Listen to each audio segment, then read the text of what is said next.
Saudação a todos, rogando ao Senhor da vida que nos envolva em muita alegria, muita serenidade e paz.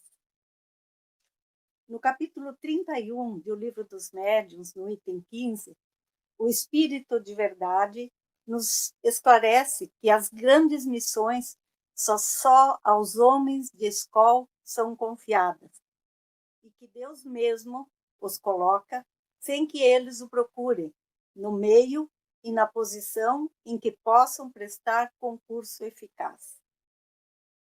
Para uma dessas missões, nascia em Lyon, na França, no dia 3 de outubro de 1804, Hippolyte Léon Denisard Rivard.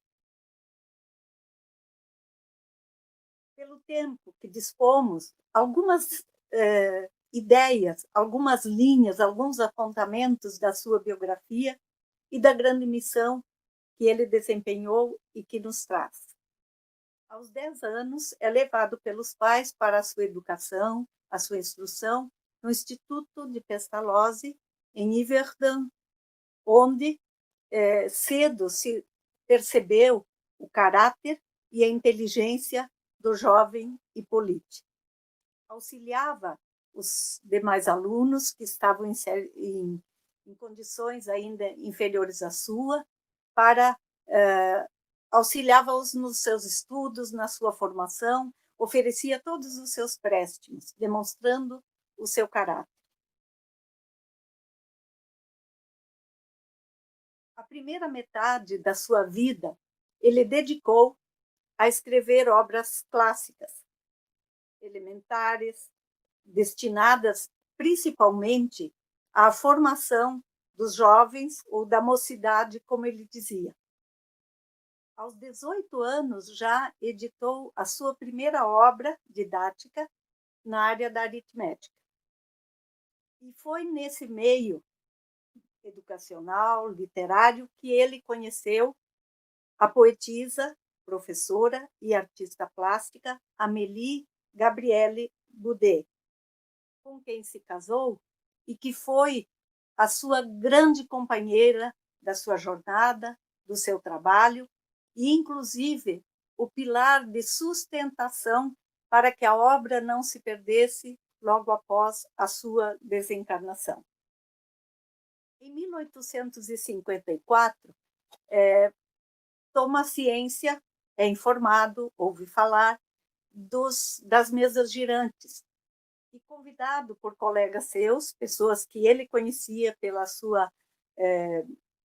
seu caráter, pela sua condição ilibada, o convidavam a participar, mas ele, na sua mentalidade voltada à ciência, à educação, achava que era, porque era, na verdade, o divertimento de Paris.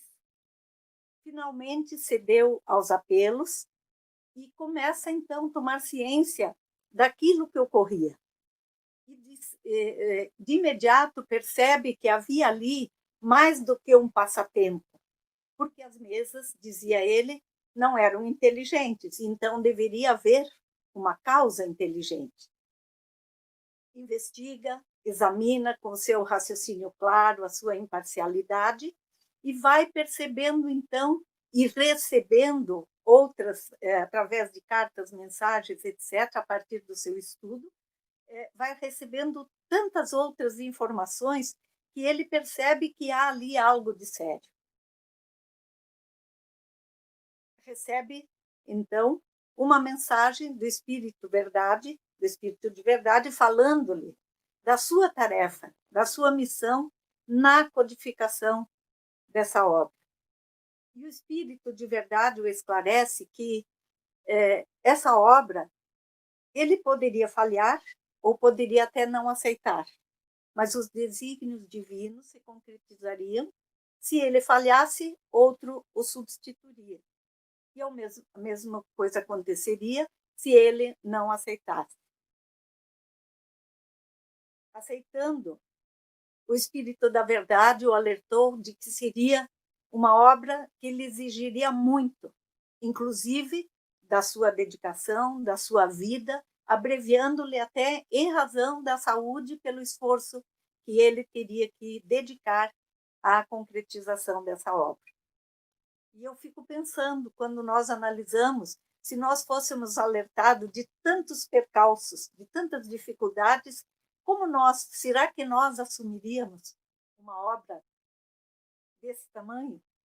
Evidentemente, era um espírito missionário que vinha com essa incumbência que o seu livre-arbítrio poderia aceitar ou não. O espírito de verdade, inclusive, o alerta de que ele não deveria falar para ninguém sobre a sua missão. E trazemos isso porque consideramos um alerta muito importante para nós. Porque ele dizia, seria a maneira de a fazeres malograr-se.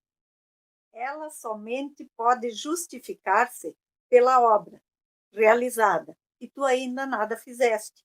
Se a cumprires, os homens cedo ou tarde saberão reconhecê-los, visto que pelos frutos é que se verifica a qualidade da árvore.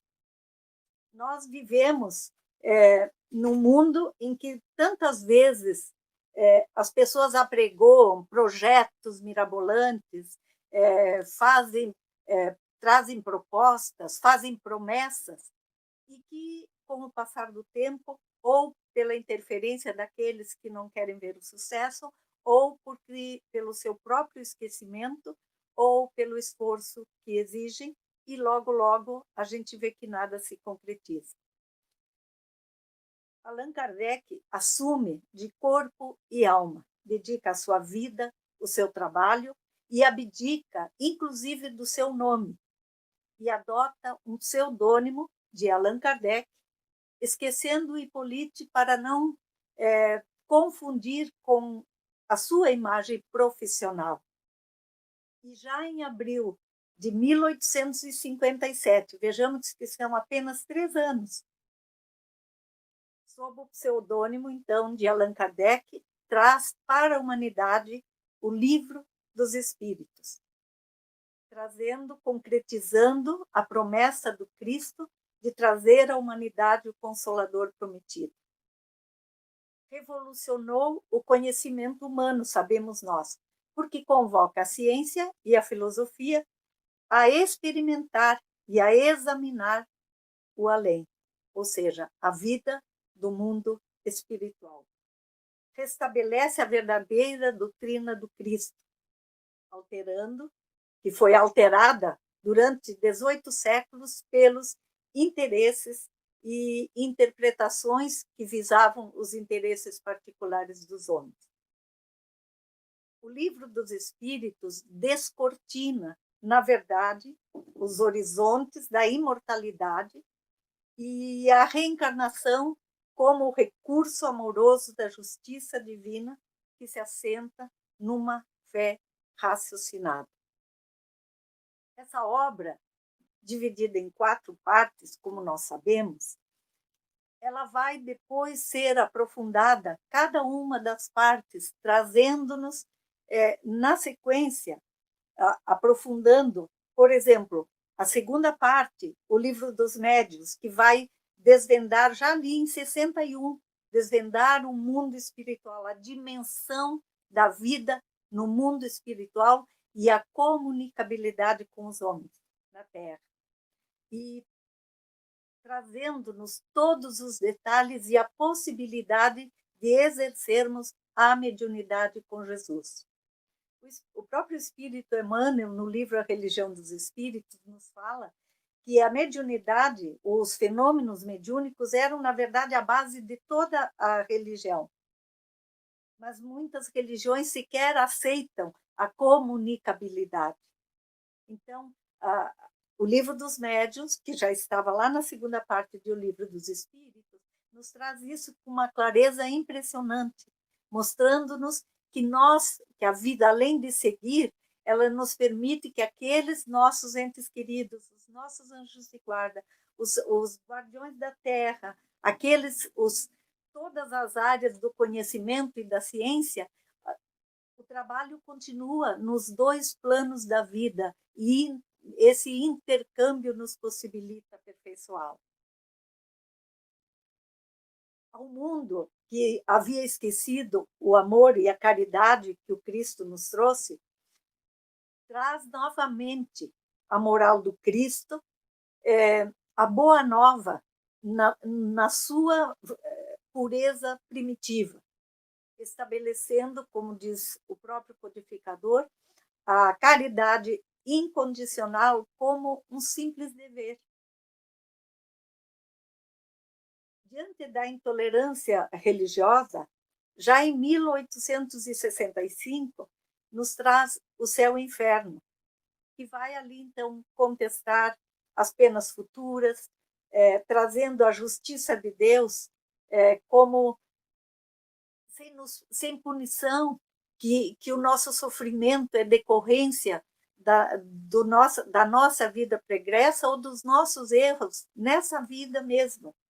E aí geram o sofrimento, sem inferno, sem castigos perenes, possibilitando ao homem com o dever de assumir os reflexos das suas existências. Então, passando para a espiritualidade na condição que ele estiver, naquela condição que cada um de nós construiu com os nossos próprios atos. E traz, além disso, ilustra com dezenas de casos em todas as situações daqueles que deixaram a vida física para a vida espiritual.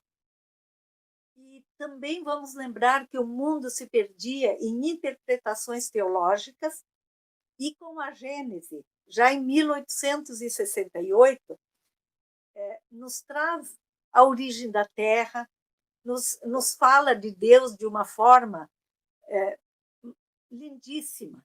Nós vamos lembrar aos irmãos que Jesus nos trouxe Deus como Pai, e não aquela figura julgadora, sentada na sua poltrona, julgando os homens, mas um Pai de amor e de bondade. E em a Gênese, nós vamos já caminhando, né, no nosso processo evolutivo, já estávamos preparados para receber as informações sobre a divindade e o nosso contato com o nosso Criador, e ali através da prece, e apresentando-nos Jesus como o modelo e guia da humanidade, como o próprio Evangelho já nos adiantava. Então, a luz da razão vai nos auxiliar a entender os milagres e as próprias predições de Jesus. E vamos observar que Allan Kardec, na sua preocupação, entregando-se de corpo e alma à tarefa, percebe que muitas pessoas não são muito afeitos à leitura de livros. Então, pensando e preocupando-se com essas pessoas, com esses leitores, desde 1858, edita mensalmente a Revista Espírita. E as notícias, os registros que nós temos, que fazia isso, as primeiras edições, até ter os assinantes, as suas próprias expensas. Ou seja, ele mesmo custeava a edição da Revista Espírita. E essa revista continuou sendo editada até 1869, trazendo, inclusive, todas as informações. Nós podemos dizer que a Revista Espírita era o seu termômetro perante a humanidade, porque ali ele divulgava muitas das informações que depois comporiam as obras do aprofundamento da doutrina. Logo após o Livro dos Espíritos, nós vamos, quem tiver o gosto e a coragem, a gente diz, porque são 11 volumes, aqueles que tiverem oportunidade, que quiserem, é uma riqueza que não podemos avaliar. Honestamente, cada vez que a gente vai analisando a Revista Espírita, os seus conteúdos, nós vamos conhecendo mais o caráter do codificador, a sua gentileza, o seu cuidado, a sua nobreza de espírito, para responder a todos, para considerar, e chama-nos a atenção que na própria Revista Espírita de 59, ele nos diz que não responderia a todos os ataques que foram anunciados pelo Espírito de Verdade, mas ele responderia através da revista, que ele fazia muito isso, apenas aquelas curiosidades daqueles que tinham interesse em saber, mas que não haviam compreendido. Muitas vezes atacavam ou contestavam os ensinos espíritas porque não os conheciam em profundidade ou porque não os haviam entendido. Mas aqueles que faziam ataques gratuitos, sem nenhum conhecimento, ou a sua pessoa, ou a doutrina, os da sua pessoa ele jamais responderia. Aqueles que fossem ataques à doutrina, ele faria os esclarecimentos necessários para que ela fosse compreendida. E nós até dizemos, para aqueles que não têm coragem de se embrenhar nos 11 volumes da Revista Espírita, nós temos agora uma obra que foi editada pela nossa Federação Espírita, que são, então, o Testemunho Inestimável. Um testemunho inestimável. São textos que foram inseridos nos diversos volumes da Revista Espírita e que alguns deles nós vamos encontrar, inclusive, nas obras básicas. Então, fica a sugestão para aqueles que não tiverem a coragem de ler toda a revista, pelo menos entender. Mas eu aconselho porque é uma forma de nós conhecermos melhor quem foi o nosso codificador. E ele nos fala, nos deixa claro que a própria doutrina que ele nos trazia, ela enfrentaria várias etapas, ou seja, passaria pela etapa simplesmente da curiosidade, da observação seria uma segunda etapa, e uma terceira em que as pessoas admitiriam, e a própria humanidade, porque o Espiritismo passaria a tomar lugar entre as crenças oficialmente reconhecidas mundialmente. E a quarta etapa seria, então, o da influência na ordem social. E vamos perceber que nessa influência é o momento que nós vivemos hoje, em que nós somos chamados a testemunhar o conhecimento que nos foi trazido e que nos é colocado, hoje mais do que nunca, facilitado por toda a tecnologia. Claro que muitas vezes nós temos ali na tecnologia aspectos negativos, mas vamos explorar os aspectos positivos, e mesmo durante essa pandemia nós percebemos que temos tantos momentos de conhecimento e de reflexão que muitos de nós sequer conseguimos acompanhar, porque se interpõe de tanta oferta que nós temos, sem contar a imensidão de vídeos e de outros instrumentos da informação e da reflexão. Então, nós somos chamados a testemunhar. E ele mesmo destaca, porque além da dedicação na codificação, na edição da Revista Espírita, nas centenas, milhares de cartas que ele respondia, e não é a facilidade que nós temos hoje, que nós usamos o e-mail ou outros instrumentos, mas ainda ele faz uma visita, a partir de 1862, a todos os núcleos que se haviam criados na França. E ele diz que nesses núcleos, dessas suas viagens, ele destaca 3 categorias de adeptos.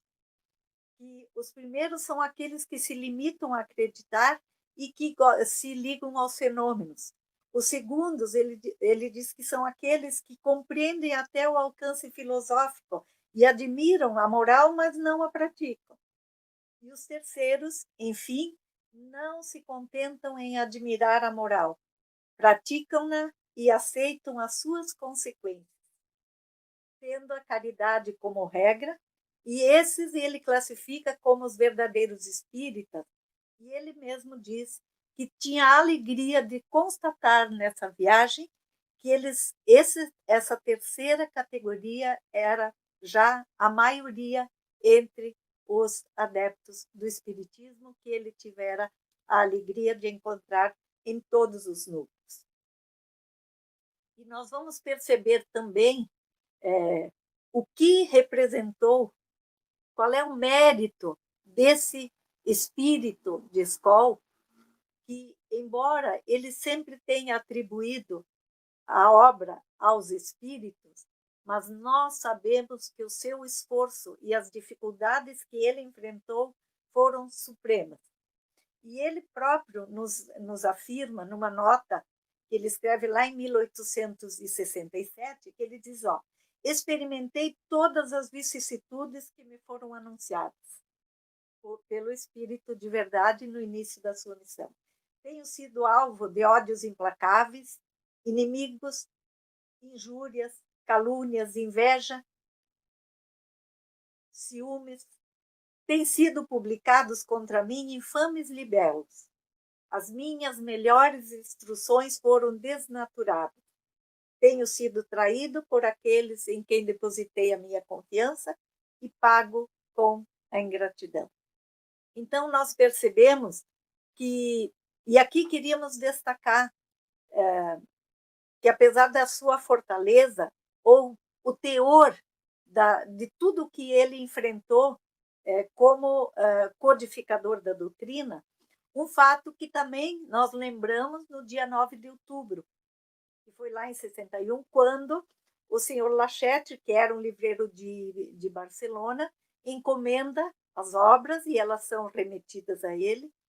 E, embora todos os trâmites oficiais tenham sido seguidos, todas as taxas alfandegárias tenham sido pagas e todos os aspectos legais atendidos, as obras, cerca de 300 livros e brochuras, foram apreendidas e queimadas em praça pública no evento que nós conhecemos como o Auto de Fé de Barcelona. Eu fico imaginando, para quem desenvolveu o trabalho que o codificador resolveu, primando sempre pela ética, pela moral e pelos cuidados e atenção, docilidade com todos aqueles que o buscavam. Perceber que toda aquela obra estava sendo queimada.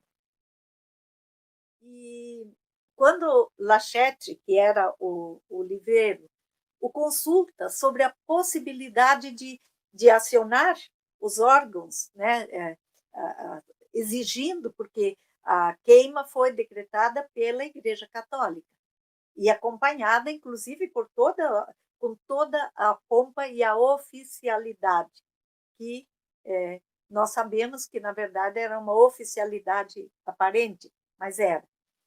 E a instrução que veio dos próprios espíritos foi de que nada se fizesse. E que esse fato seria, na verdade, daria um impulso à divulgação do espiritismo. E não foi outro o resultado. Na verdade, foi um resultado fantástico, porque divulgou muito mais. Nós sabemos que já enfrentamos no próprio Brasil, que se tornou, né, o berço maior, não foi o berço, mas se tornou o maior acolhedor e disseminador da doutrina espírita, fatos que, onde a doutrina espírita foi tão combatida, que isso passou a ser uma forma de divulgação. Porque quando a gente chama muita atenção para um fato, as pessoas vão buscar. E quando elas conheciam, elas aderiam. E aqui nós temos também uma grande demonstração da força moral do codificador. Porque quando ele fala de que havia enfrentado todas as vicissitudes conforme anunciadas pelo Espírito de verdade, ele também nos diz que, graças à proteção e à assistência dos bons espíritos, sem cessar, tem dado provas de manifestações da sua solicitude, que em nenhum momento ele experimentou nem que fosse por um instante o desânimo. E nós sabemos que ele seguiu com a sua tarefa à exaustão, prejudicando inclusive a sua saúde, como previra o Espírito de Verdade. Então, ele diz que nunca se preocupou com a malevolência de que era alvo. E nós lembramos que, em Obras Póstumas, ele nos chama a atenção que, quando ele se sentia atacado, injuriado, difamado, ele se elevava em espírito, em pensamento, acima, buscando o amparo espiritual, e era com eles que ele se conectava para seguir na sua tarefa, para buscar a força que ele necessitava para o seu trabalho. Então, nós que aqui nos encontramos, nesse momento em que a doutrina espírita vive a influência na sociedade, nós vivemos momentos que todos reconhecemos como momentos difíceis, mas precisamos lembrar e trazer para o nosso coração, buscando os recursos das obras básicas e dessa riqueza que nós temos hoje, nos auxiliando a compreender ainda melhor o próprio Evangelho segundo o Espiritismo e todos os ensinamentos que a doutrina nos traz, reconhecendo nela esse consolo. E eu fico a imaginar como seria a nossa vida hoje, a diferença que faz o conhecimento da doutrina diante da separação de um ente querido, que nos deixa, que segue ao plano espiritual, diante de um sofrimento, muitas vezes uma doença terminal, um sofrimento moral, uma injúria, porque nós sabemos pela doutrina, e graças a ela, que tudo isso é passageiro. Temos certeza que a vida continua e que cada um de nós vai colher qualquer sacrifício, qualquer superação que consiga enfrentar aqui. E que também nos lembra da nossa responsabilidade perante aquilo que nós já sabemos, porque muito será pedido a quem muito foi dado. Então, a forma de nós homenagearmos e mostrarmos a nossa gratidão a esse espírito de escola é vivendo, aproveitando, fazendo, como ele disse, os verdadeiros espíritas, não convencendo os outros pela imposição ou pela própria insistência, mas pela vivência, para sermos, como nos solicitava o Cristo, reconhecidos por muito nos amarmos. E queremos, então, convidar nesse momento, né, nosso momento é tão breve, mas queremos convidar os irmãos para que, nesse momento, nós elevemos o nosso pensamento em gratidão, para não ficar em ingratidão, tá? Expressando a nossa gratidão a esse codificador, a esse valoroso missionário de Lyon, como dizia André Luiz, pelo bem que semeou no nosso caminho, abrindo-nos o coração para a fé inabalável na vida futura e dando-nos a certeza que o sofrimento de hoje é o prelúdio da felicidade de amanhã. E esse mestre querido, que Jesus, que foi o mestre primeiro, que o consolador prometido, e essa figura tão destacada no mundo espiritual, que nos trouxe esse legado, receba hoje a nossa gratidão, o nosso pensamento, e que possamos homenageá-lo da melhor forma, vivendo os ensinamentos que nós conseguimos colher da codificação. Que Jesus, o nosso mestre querido, nosso amparo, seja sempre o nosso caminho da verdade e da vida. Muita paz a todos.